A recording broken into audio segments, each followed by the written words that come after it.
Hoy hablamos acerca de los abonos orgánicos y pues fíjense algo interesante, de manera muy natural, eh, la misma tierra se abona.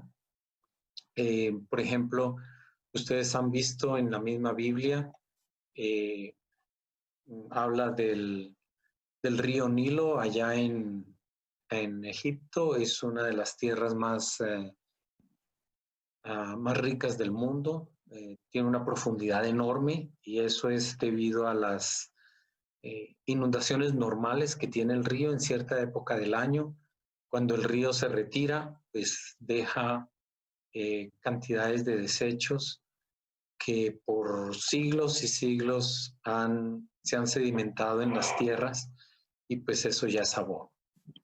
En nuestros países también hemos tenido, aunque no lo creamos, el privilegio de tener volcanes. Casi siempre lo vemos de manera negativa porque pues sabemos que hacer erupción, hay problemas de terremotos, pero también por siglos y siglos y siglos estos uh, volcanes han eh, tirado ceniza, lo que llaman la ceniza volcánica, y se ha depositado en las montañas, en los valles, y esto le ha dado una fertilidad enorme a la tierra. Entonces, el año pasado visité a nuestro amigo Hugo y Lupita y estuvimos en Tetela del Volcán y curiosamente en medio de un estudio bíblico que estábamos haciendo en el patio comenzó a caernos arenita encima de las Biblias y de las hojas y yo dije, ¿qué es esto? Y dijeron, bueno, está cayendo ceniza. Y pues es evidente la riqueza de los suelos ahí, muy hermosos, muy productivos. Entonces, pues sí, pero a la vez los suelos se agotan, ¿no? Por diferentes razones, ya sea por sobreexplotación de los suelos o porque se han barrido los nutrientes por la erosión, cualquiera que sea la causa, pero nosotros podemos en un sentido simular la actividad de la naturaleza, nosotros mismos haciendo el abono. Y en la agricultura orgánica los abonos orgánicos son fundamentales, obviamente, pero son muy conocidos las ventajas y vamos a entrar en materia en ese sentido. Entonces, esta la traje como una definición de lo que es un abono orgánico. Son sustancias de origen animal o vegetal que contienen uno o más elementos nutrientes aptos para las plantas. Y eso es lo importante, que sean de origen animal o vegetal, no de origen mineral. Cuando son de origen mineral dejan de ser orgánicos, se convierten en inorgánicos, obviamente.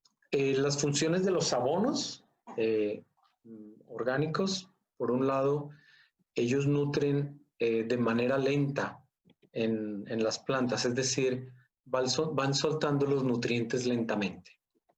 Al contrario de los inorgánicos sueltan bastantes nutrientes en una sola vez, entonces cada vez que hay un cultivo hay que seguir poniendo y hay que seguir poniendo, hay que seguir poniendo. Pero eso con el tiempo daña los suelos, especialmente los saliniza.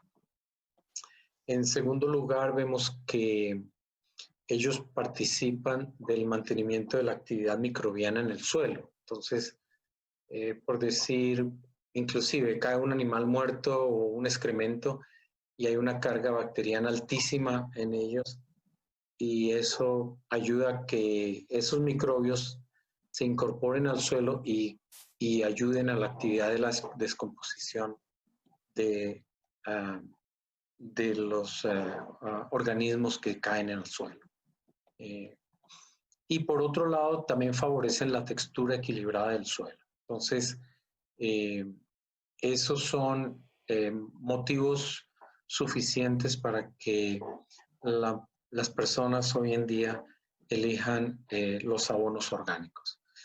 Hay otros, por supuesto, que tienen que ver con la salud, tanto de la planta como de los que la consumen, pero estos son los principales que tienen que ver directamente con el suelo y con la planta. ¿Cuál es el efecto? Lo llaman la efectividad. ¿Cuál es el efecto de los abonos orgánicos? Por un lado, como les dije, tiene un efecto lento, especialmente cuando son, por ejemplo, estiércoles de rumiantes o de caballos. Son abonos que su efecto es más a largo plazo, no se ve de inmediato, pero después de que ya se incorporan bien a la tierra. Pero hay otros de efecto rápido que también son de origen orgánico, y ellos son los orines y los compuestos que tienen las dos cosas, tanto orines como excremento, y en este caso es el excremento de las gallinas. Ustedes han visto que la gallina al mismo tiempo que defeca está orinando. Entonces, pueden tener un efecto inmediato, pero también a largo plazo. Y por eso, en parte, la popularidad de la gallinaza en los cultivos orgánicos. Bueno, pero estos son los tipos de abonos orgánicos que vamos a ver hoy. Entonces, uno, que es el más extenso, es el de los excrementos de los animales. El otro es la misma composta, que ya la hemos visto y que yo sé que algunos de ustedes ya han comenzado, otros están en espera de hacerlo, pero lo interesante de la composta es que cuando se le da valor a los desechos de la cocina es cuando nos animamos más en el aspecto de la agricultura, porque sabemos que tiene un valor agregado para nuestros cultivos. El otro es el té de composta. También están las cenizas, los desechos de animales, también son abonos orgánicos, los sedimentos de los ríos y lagos, los lodos de depuración, que ahora los vamos a ver y a definir y a explicar. Después viene una categoría muy, muy interesante que se llaman los abonos verdes. También están las algas y también un tipo de abono orgánico indirecto, que les he referido un poquito acerca de esto, pero hoy vamos a profundizar un poquito más. Entonces, dentro de estos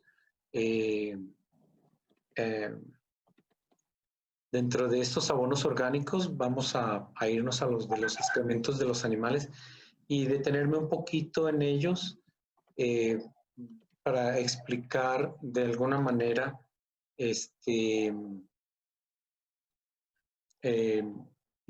expresarles mi experiencia en el uso de ellos. Entonces está el de los rumiantes, y el grupo de los animales rumiantes es muy amplio. Obviamente los que más conocemos son la vaca, la cabra y la oveja. Como ya les había expresado, precisamente por los abonos, su efectividad y también su potencial está muy relacionado con la dieta de los animales. Y por ser los rumiantes que comen pasto y que no necesariamente son dietas altas en proteína, pues obviamente también su estiércol no es muy alto en nitrógeno. Y el nitrógeno es uno de los elementos que más buscamos en los excrementos de los animales para abonar bien la tierra. Sin embargo, se usa mucho extensamente. En Estados Unidos, como tienen mucho el ganado confinado en establos, se acumula mucho, los granjeros lo guardan y luego hasta tienen máquinas para esparcirlo en el pasto, y definitivamente ellos ven los resultados a largo plazo utilizando este tipo de abono. También Les había comentado antes que a veces se usa en la misma composta. Es buenísimo porque precisamente aporta una carga bacteriana muy alta a la composta que ayuda a la descomposición de otro material orgánico que le. Está el del caballo, me sonrió en el momento de tomarle la foto, entonces decidí ponérselas a ustedes también. E igual, no necesariamente es un superabono orgánico, pero es bueno, no lo vamos a descartar por lo mismo. Muchos de los champiñones que comemos son cultivados precisamente en estiércol de caballo. Entonces, eso muestra en parte también su valor. Obviamente, cuando se hace masivamente y ya industrialmente, los agricultores desinfectan este estiércol para que no corramos ningún riesgo de ninguna enfermedad cuando los cultivan sobre ellos. Pero es muy bueno y los que tengan acceso a este tipo de abono, pues siéntanse también afortunados, porque sí vale la pena. Está el estiércol de las aves de corral. Obviamente el más popular es la gallinaza. Se consigue mucho en los campos, ya sea a nivel de granja pequeña o a nivel de granja grande. Como les contaba, es un abono muy rico en nitrógeno. La gallina no alcanza a digerir totalmente todo el alimento que consume. Entonces, gran parte del valor nutritivo de los alimentos que consume la gallina los arroja luego con los excrementos. Es una práctica vieja de alimentar el ganado con gallinaza. Obviamente hay que tratarla primero, que no tenga también carga bacteriana, porque los animales se pueden enfermar, pero también en la dieta no puede ir más allá de un 7%. Sin embargo, equilibra muy bien las dietas de las vacas y las cabras, y cuando es disponible, pues la gente lo hace porque también es muy valioso. Les voy a contar una experiencia. Aquí está en Oaxaca está el pastor Baltasar, y el pastor Baltasar tiene su casita en la sierra y pues ellos siembran cosas. Y él mismo me dijo que le regalaron 2 bultos de gallinaza. Y ahí los dejó recostado en un árbol y al lado de una planta de chile. Y como que no le dio uso inmediato. Pero con la lluvia, obviamente, la lluvia el agua arrastró parte de los nutrientes y se los llevó tanto al árbol como a los chiles. Entonces él me dice, los chiles en la siguiente cosecha fueron exageradamente grandes y me costó trabajo venderlos porque cuando yo decía que era tal chile, la gente no me creía porque normalmente son más chicos. Pero él decía, no me creían que era ese chile, pero bueno, al final los pudo vender y todo. Sin embargo, tuvo un bonito resultado. Él mismo, digámoslo que casi por accidente, experimentó este poder de la gallinaza. Pero al mismo tiempo, como no retiró el costal, la gallinaza, igual por ser muy alta en nitrógeno, quemó las raíces del chile y el chile murió. Entonces, no pudo cosechar más chiles en la siguiente temporada de esa planta. Y esa es la historia de la gallinaza. Es muy, muy buena, solamente que hay que tener cuidado de no añadir demasiado a las plantas porque las podemos quemar. Les voy a mandar un estudio también es un poquito técnico. Les había dicho ya esto acerca de la gallinaza y otros tipos de abonos orgánicos, y es que se puede poner la gallinaza fresca en el cultivo con el riesgo de quemar el cultivo, pero también si se deja como compostar se pierde gran parte del nitrógeno. Entonces, cada persona tiene que ver hasta dónde quiere arriesgar, quizás yéndose por poquito y viendo qué tanto resiste la planta. Obviamente no es de poner cada semana, es más o menos de poner un poquito cada 6 meses en la tierra. Sí. Está el excremento de los conejos, y yo no sé si ustedes sabían la dinámica del conejo en cuanto a su digestión. Los conejos tienen algo que se llama recesión nocturna. Ese es el nombre exacto, recesión nocturna. Y en la recesión nocturna es que el conejo tiene que perder su alimento. Es decir, que en la noche el conejo se come el excremento que sale de su ano y vuelve y lo digiere. La razón de ello es que por ser un animal herbívoro, su intestino no es lo suficientemente largo para que exista una digestión completa. En el caso de los rumiantes, ellos tienen 4 estómagos, y también desde el primer estómago tienen una carga bacterial muy alta, y realmente son las bacterias las que les ayudan a desdoblar la celulosa de las plantas. El conejo no tiene eso. Y mientras que el caballo tiene un colon increíblemente largo. Entonces hace que lo que llaman el bolo digestivo, es decir, el bocado, se vaya lentamente para que pueda haber absorción de los nutrientes. Entonces, el pobre conejo le toca hacer eso, y así lo diseñó el Señor, y así ha sobrevivido también por siglos y siglos. Entonces,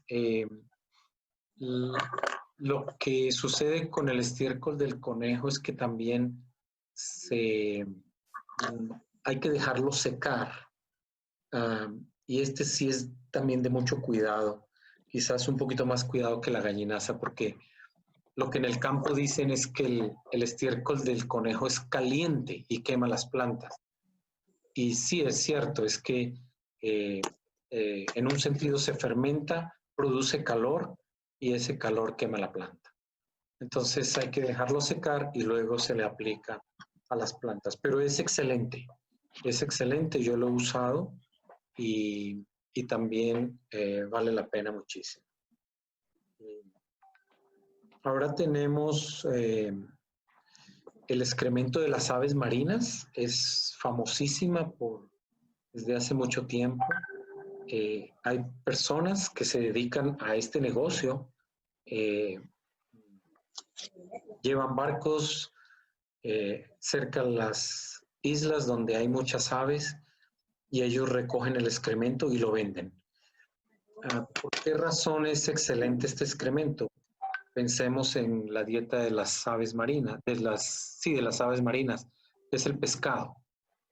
Y el pescado es altísimo en proteína, en calcio, en fósforo. Entonces, pues el aporte más adelante para las plantas, pues es algo maravilloso. Obviamente, quizás por la lejura, pues no vamos a tener acceso a él, pero quería que supieran que esto existe, ¿no? Que se usa bastante. Otro caso muy particular es el de los murciélagos. A propósito, se llama guano, tanto en las aves marinas como en los murciélagos, se llama guano. Igual, el excremento de los murciélagos es excelente, y también tiene que ver con su dieta, y su dieta son insectos, básicamente. Los insectos son muy altos en proteína, que lo diga, que lo digan los oaxaqueños, que nos gusta tanto los chapulines, ¿verdad? Pero además es una proteína digerible, entonces eh, un, un chapulín o una hormiga comestible fácilmente llega al 60% de proteína digerible, es decir, que el cuerpo la puede aprovechar y eso es muy, muy alto. Entonces, pues tener acceso a un excremento de estos es muy bueno. Sí tiene sus inconvenientes y ahora más con todos los rumores de que el COVID viene de los murciélagos, la gente se va a alejar todavía más de ellos. Y siempre he escuchado que quienes lo cultivan entran con máscaras a las cuevas para sacarlo, porque es muy fácil enfermarse. Entonces, pero también conozco, en Estados Unidos vi tiendas donde lo venden embolsado, obviamente ya un poco preparado, pero es disponible en algunos lugares. Quise poner lo que llaman el humus en esta categoría de excremento de animales porque básicamente el humus es el excremento de las lombrices.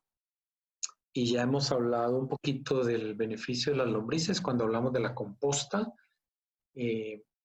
pero igual, por eso los agricultores consienten a las, a las, a las lombrices y no las matan ni las exterminan porque saben que son altamente beneficiosas. Ellas no se comen las raíces, pero sí se comen todos los desechos orgánicos que encuentran en el suelo y su excremento es lo que aprovechan las plantas. Entonces, a eso se le llama humus. Es posible que tengamos de pronto algún pedacito de clase en el futuro acerca de la lombricultura y llega a ser una eh, eh, una práctica tan sencilla que hay gente que lo tiene en su propia casa sin ningún mal olor, hasta al lado de la cocina o dentro de la cocina, pero también con altos beneficios. Quien tuvo lombrices fue Niels por algún tiempo. Con el siguiente es los desperdicios de las hormigas. De eso tuve una experiencia muy bonita ahí en Oaxaca. En el campo descubrí varios hormigueros y lo que hacen estas hormigas es que por un lado sacan como tierrita, es cuando ellos están construyendo sus cámaras dentro del hormiguero para alojar más huevos y reproducirse más rápido. Pero entonces estas hormigas, por un lado sacan tierrita, pero hay otro lado que es como el basurero de ellas. Ese basurero es donde sacan los cadáveres de las hormigas que mueren, de los huevos que nunca eclosionaron, de los restos y desperdicios de comida que no comieron, y posiblemente hasta su propio excremento. Las hormigas son, ustedes saben, son muy organizadas y limpias. Eh, y, y, recoger este material y regarlo en las plantas es algo increíble. Otra vez, insectos, ¿no? Que están muertos y también son altísimos en proteína y en nitrógeno, obviamente. Entonces, tuve la experiencia hasta de mezclarlo con la misma composta. Recuperé los prados de la casa donde vivíamos, sembré maracuyá y me dieron, la planta quedó como con casi 150 frutos de maracuyá en una sola cosecha. Eso es algo increíble, una sola planta. Entonces, casi como en Estados Unidos, que hay fertilizante orgánico famoso que se llama Miracle Grow, como el milagro del crecimiento, así yo diría, de los desperdicios de hormigas. Entonces, si ustedes tienen oportunidad o acceso a algo así, pues aprovechenlo, ¿no? Aprovechenlo, sí vale la pena tenerlo. Incluyo algo que culturalmente no es muy aceptable aquí en Occidente, y es el uso de los orines. Y la razón es que los orines son muy altos en nitrógeno. Ese nitrógeno viene en forma de ácido úrico. Realmente el hígado es el que llega a producir este ácido úrico y no deja que se convierta en urea, que es básicamente también nitrógeno puro, porque la urea es tóxica para nuestro cuerpo. Entonces, el mismo cuerpo humano lo pasa a algo menos tóxico, que es el ácido úrico, y sale junto con el agua y otras cosas en la orina. Pues recuerdo cuando era niño ver a mi abuelita usar orines disueltos en agua para regar plantas ornamentales, y yo no entendía por qué. Y ahora lo entiendo, y era por eso. Si alguno de ustedes se anima a hacerlo, tranquilos, no hay ningún desacierto en ello. Lo usan mucho en Oriente y en África. Ellos le encuentran mucho valor precisamente por a veces por un lado son muy prácticos en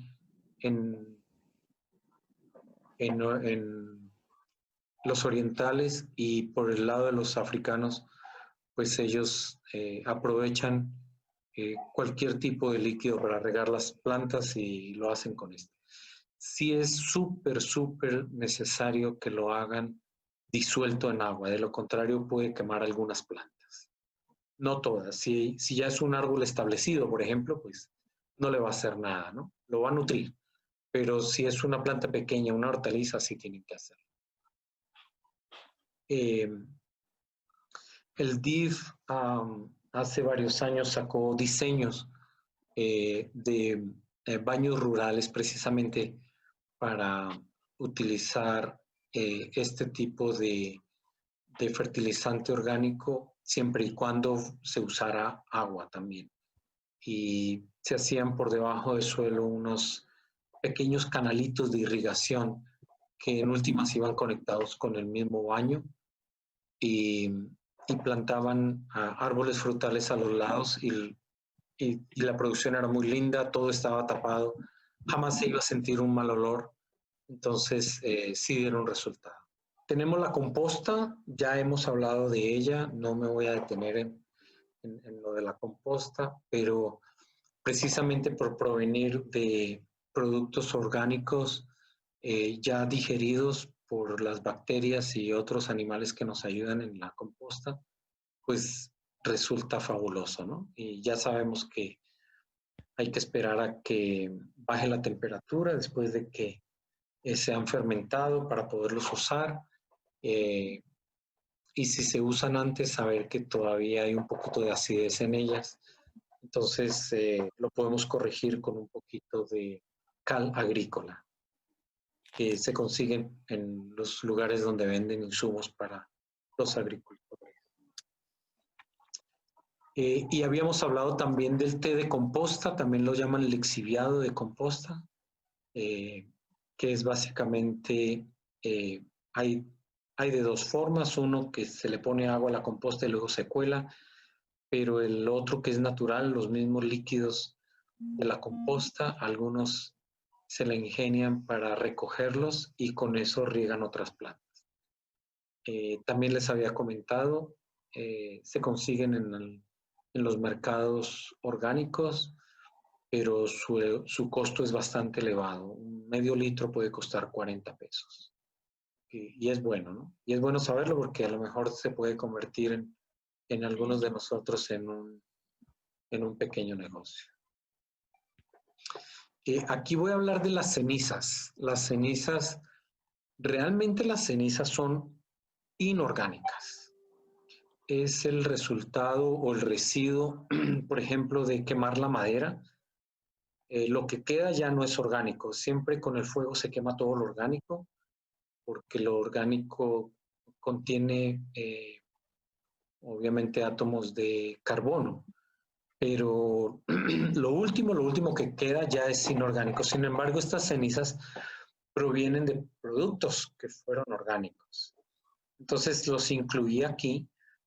Las cenizas casi siempre aportan mucho calcio y el calcio es fundamental en la floración. Y sabemos que después de la floración pues vienen los frutos. Entonces el hecho de aplicar cenizas en nuestra huerta pues es algo fabuloso. Y si ustedes tienen un asado o por alguna razón hay alguna quema de leña, guarden la ceniza. Es muy apreciada por las plantas. Voy a hablar de otros productos que ya son desechos de animales. Y es que eh, industrialmente se usa la sangre, la harina de sangre de animales que sean sacrificados para consumo humano, la harina de pescado, la harina de hueso y aún se usa la harina de las plumas. Voy a hablar un poquito de cada una de ellas. En en los rastros se sale mucha sangre. Realmente si la sangre en los rastros la tiran a la tubería de desagüe, se convierte en un contaminante muy alto y que obviamente eh, tarde o temprano llega a los ríos y luego al mar. Y esto no es nada bueno. Eh, entonces, desde mucho tiempo atrás, eh, han usado la sangre como, como abono orgánico. Y inicialmente, sencillamente lo usaban así, la sangre tirada en la tierra, revolvían la tierra, ya no se veía, pero eso. Pero con volúmenes tan altos de manera industrial, ponen toda esa sangre en unas autoclaves, primero para matar cualquier germen que tenga, pero también para secarla y al final sale en forma de polvo, como lo ven ahí en la foto. Esos productos hoy en día son costosos porque obviamente tienen que gastar mucha energía en hacer todo este tratamiento antes de poderla vender, pero se usa a gran escala también en cultivos. La harina de pescado proviene de pescaderías y básicamente usan lo que son cabeza y las vísceras de los pescados, de pronto aparte de las colas eh, y de pronto parte de la piel. Eh, También son muy usados desde hace mucho tiempo y inclusive leí un artículo donde los indios americanos, cuando llegaron los europeos, ellos descubrieron que los indios americanos pescaban y enterraban los pescados y era básicamente para fertilizar sus campos. La harina de hueso también es común y básicamente es utilizar los huesos también de los animales, especialmente los bovinos, las vacas, los toros. También tiene un tratamiento fuerte porque hay que quemarlos básicamente y es eliminar la grasa y parte de la proteína del hueso. Queda muy frágil, luego se muele y esa harina se usa eh, como fertilizante. Y por último, la harina de las plumas con la industrialización del avícola, pues es un desperdicio que finalmente le hallaron el uso y es como fertilizante. También necesita tratamiento industrial para para que sea disponible. El nitrógeno en sí de la pluma no es disponible o digerible por los animales o las plantas, pero después de un tratamiento ya queda digerible. Todas estas harinas también las usan en el mercado para balancear las dietas de los animales industrialmente. Entonces, especialmente la de sangre, pescado y plumas son altas en nitrógeno, entonces quienes tienen ese negocio, la verdad es que les va muy bien económicamente, porque tienen un alto precio. Pero difícilmente quizás nosotros lleguemos a usarlo, pero sí que supieran para que sepan que es un recurso más. Sí. Luego viene, lo llaman resaca, y resaca en México es otra cosa, ¿verdad? En Latinoamérica es el lodo de los ríos y los lagos. Les hablé de las chinampas, básicamente ese era el fertilizante que usaban los aztecas cuando tenían el uso de las chinampas. El riesgo hoy en día es la contaminación de los ríos y los lagos. Desafortunadamente, pues ya no son abonos tan orgánicos ni tan seguros, porque pueden traer trazas de plomo, de mercurio, de otros minerales pesados que son muy dañinos. Entonces, pues se usan con mucha discreción y hay que averiguar pues de dónde es. Pero si alguien tiene acceso a algo así y sabe que las aguas son limpias, pues ese puede ser una posibilidad para usar. Este se ha vuelto muy común, ha tenido muchísima investigación y son los lodos de depuración y es los residuos de las plantas de tratamiento de purificación de las aguas en la ciudad. Ellos logran recibir todas estas aguas, poco a poco irlas limpiando, irlas filtrando, pero también usan algas para que el alga purifique el agua. Y al final ven aquí en la parte izquierda, son como unas piscinas o unas albercas que tuvieron aguas residuales, que lograron drenar el agua y también lograron secar los lodos. Todos estos lodos vienen de desechos humanos de los baños y las cocinas, básicamente. También le han retirado grasas y otros elementos dañinos, pero esto lo usan hoy en día como abono. Y también da resultado. Quizás en algunas ciudades puede ser más fácil conseguirlo. En el campo es imposible porque no hay plantas de tratamiento en el campo. Ahora vemos los abonos verdes.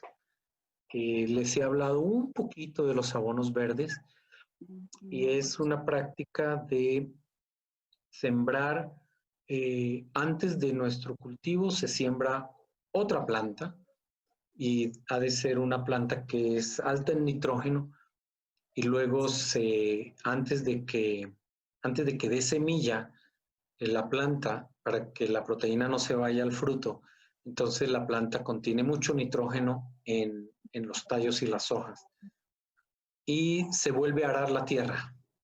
Se entierra todo este material verde y ese material verde se convierte en un abono. Este es cacahuate y el cacahuate pues tiene también esta función de producir abono verde. Entonces no cosechan los cacahuates, pasan el arado otra vez, lo entierran y luego ahí sí viene un cultivo diferente. En un sentido lo podemos hacer nosotros enterrando algunas de las plantitas que salen de nuestros cultivos y que supuestamente son malezas, pero al final se convierten en abono para las plantas que nosotros queremos sembrar.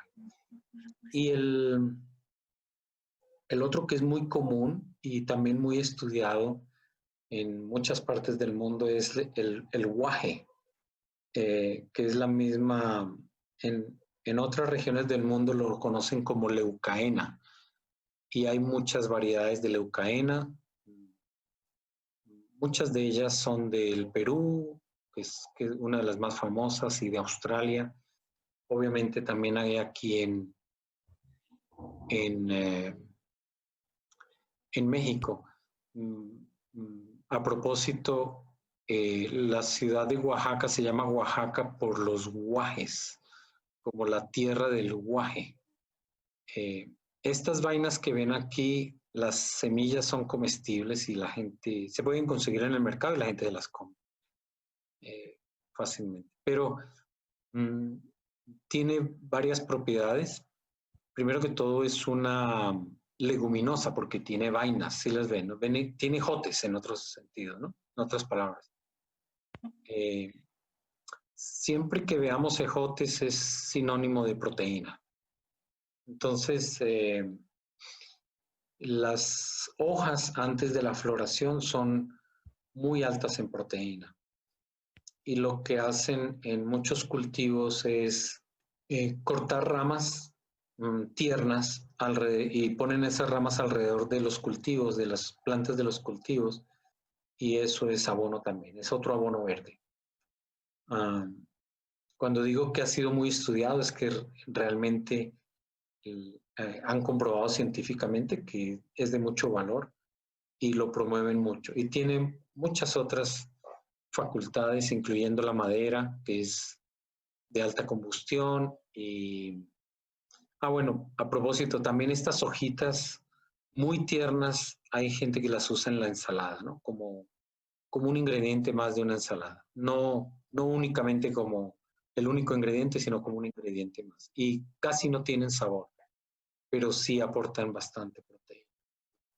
Entonces, hay muchos otros ejemplos de estos abonos verdes, pero quise traer estos dos que quizás son los más comunes y para nosotros el guaje es muy asequible porque se encuentra casi en todas partes. Curiosamente también han explorado mucho las algas y hacen extractos de algas, inclusive sale en forma de croquetas o de pellets, y también en forma líquida, como se ve aquí en la fotografía, y se riegan y obviamente son de gran beneficio. Son de gran beneficio tanto las algas marinas como las algas de agua dulce. Y como les contaba, los desechos de depuración o lodos de depuración, se usan las algas precisamente para purificar las aguas, pero estas algas también son de alto valor nutritivo para las plantas.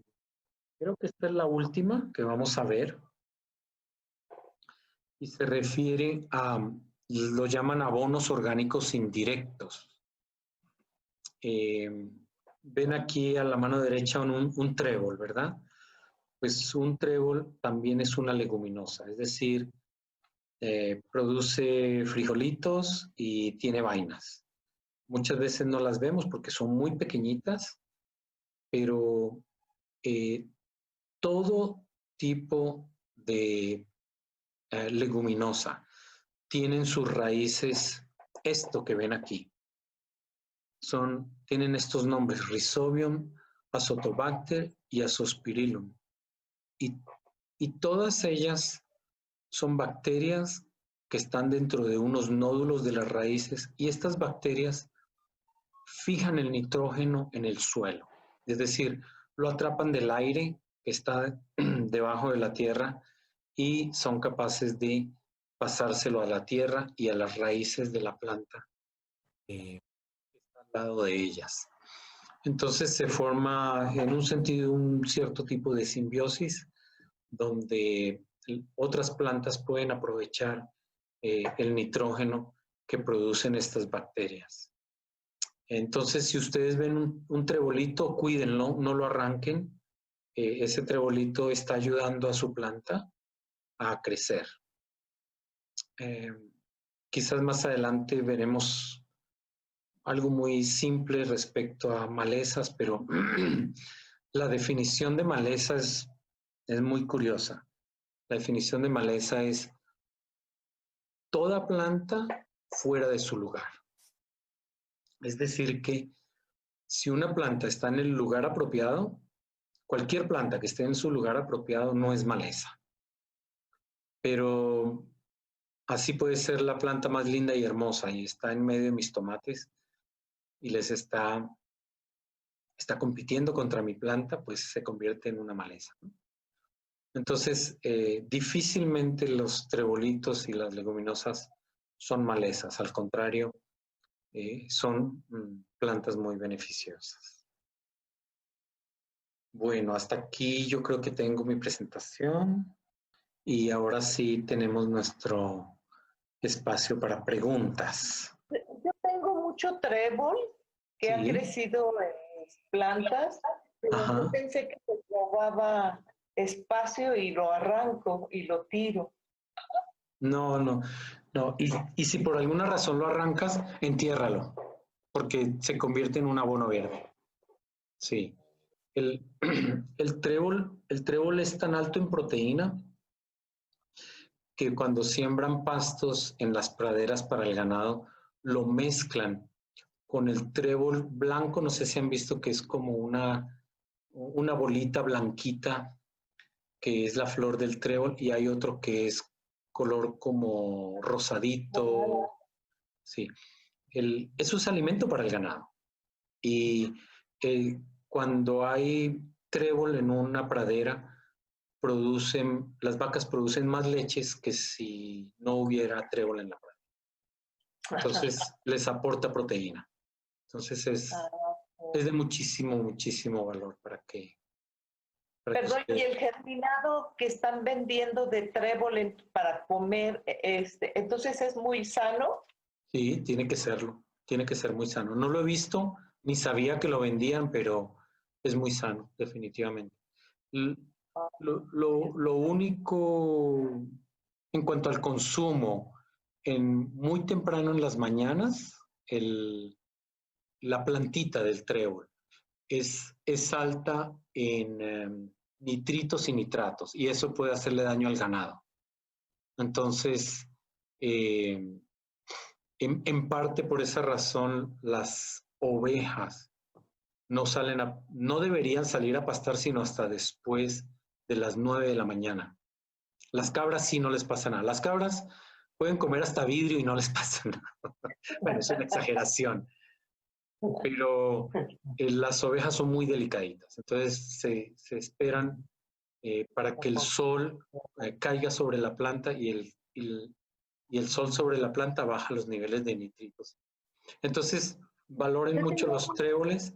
Si alguien logra conseguir las semillitas, es cuestión de ser muy curioso, agacharse y van a encontrar unos ejotitos así de grandes.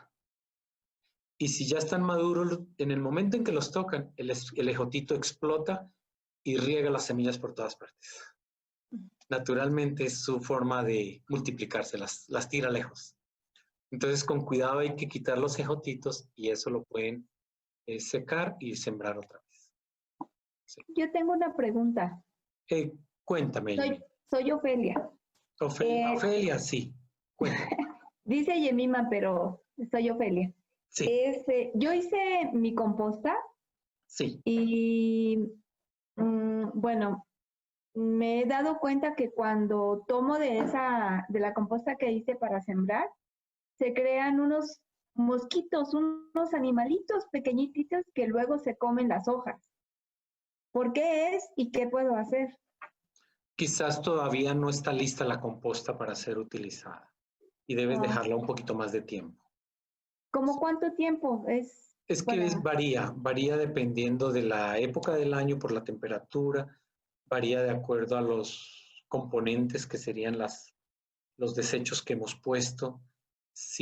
Ya dijimos que si tienes lombrices, pues aceleran el proceso, si tienes cochinillas también te ayudan. Entonces, una persona puede tener una composta por 6 meses y otra en 4 meses ya la tiene lista y es por eso. Sí. Ok, gracias. Sí. Y bueno, yo ingresé un poco tarde. No sé si hablaste del excremento de los borregos. En general hablé de los rumiantes. Ok. De los rumiantes, sí. Ah, bueno. Sí, sí, sí. Gracias. Te puedo compartir después y también vas a tener la presentación y un artículo que habla un poquito de eso. Ok, sí, gracias. Sí. Ah, bueno.